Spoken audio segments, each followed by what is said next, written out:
It took me 3 years living with Ethan Chu as husband and wife to uncover a truth. He had meticulously instructed everyone around him to keep me completely in the dark about his secret. He was supporting a young woman outside, pampered and prioritized.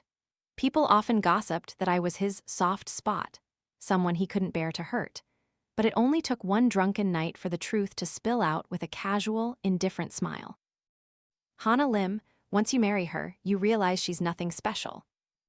The man who, at 17, swore to love me for eternity, now held another woman, gently murmuring, "She's just dull. You, my love, you are the one I truly adore. My darling." I left on a day when everything felt routine. Not a single soul in that house noticed anything amiss. When his heart had clearly changed, I kept nothing. All memories burned to ashes, scattering without a trace. Ethan Chu would never understand that the woman he once dismissed as nothing special was the kind of person who, once she erased someone from her life, would never look back. In Hana Lim's code of conduct, forgiveness was never an option. As my heel caught on a thread of the carpet, the pearl necklace around my neck suddenly snapped.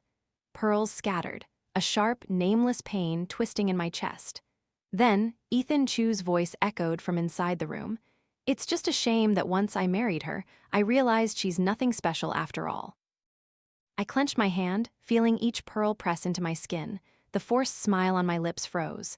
Later, at the hospital, I rounded a corner and heard his voice again. "My wife hasn't even had a child yet. Who do you think you are?" He spoke cold words to his mistress, who was pregnant with his child. "You can't keep this pregnancy. If you agree to an abortion, I'll provide you with a decent home. Otherwise." He saw me, but acted with perfect concern, grabbing my hand. "Why are you at the hospital? Are you feeling unwell?" he asked, perfectly oblivious to my numb heart. I smiled faintly, turning my face away. There will be many more occasions later. He drove me to a club, then quickly drove away. Then the messages came. He said your health is weak. Every time you're intimate, it makes him uncomfortable. Married for 3 years, you won't even try a different position. He's had enough. And, oh, right, I'm pregnant. He wants me to have a daughter, but I want to have a son for him. I took screenshots, my hands trembling. It turned out the tenderness that moved me in bed was just an act. His gradual coldness wasn't because he was cherishing me, but because he was so bored he couldn't even bother to pretend anymore. Later, from a quiet, distant town, I sent the final message.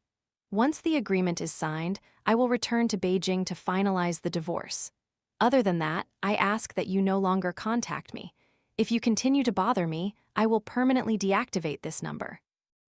A moment later, his reply came, just one word, "Okay." He had finally understood. Hana Lim was gone.